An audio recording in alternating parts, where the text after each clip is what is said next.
ఏంటంటే తలకు దెబ్బ తాకినప్పుడు ఆ మనిషి స్పృహ కోల్పోయాడా లేదా అన్నది ఇంపార్టెంట్.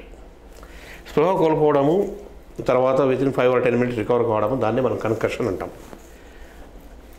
ఎందుకు అలా అవుతుందంటే బ్రెయిన్కి డ్యామేజ్ జరిగిందని అర్థం, కానీ it was a minor damage కాబట్టి ఇమీడియట్గా కోలుకున్నారు, దాన్ని కన్కషన్ అంటాం.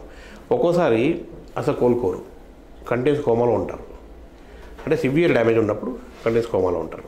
So unconsciousness. So first consciousness level ఎలా ఉంది, అసలు కాన్షియస్ ఉన్నాడా లేదా, that is very important. Second, ఒకసారి తలకు దెబ్బ తాకిన తర్వాత వామిటింగ్స్ అయినా అనుకోండి, దట్ ఈస్ మోర్ సీరియస్. ఇంకొకటి ముక్కులోంచి కానీ చెవిలోంచి కానీ రక్తం వచ్చిందనుకోండి, ఈఎన్టీ బ్లీడ్ అంటాం. ఇవి వచ్చినప్పుడు కూడా అది కూడా చాలా సీరియస్గా తీసుకోవాలి.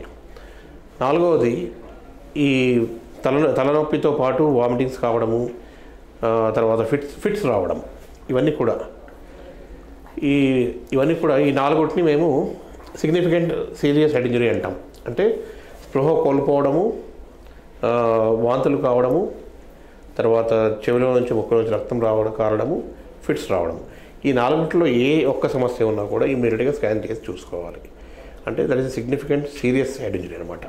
ఇవి 4 లేవనుకోండి, అంటే there is no loss of consciousness, there is no ear bleed, nose bleed, there is no vomiting, there is no fits, ఇట్లాంటి వాళ్ళకు అది పెద్ద సమస్య ఏం కాదు, దాన్ని మైనర్ హెడ్ ఇంజరీ అంటాం.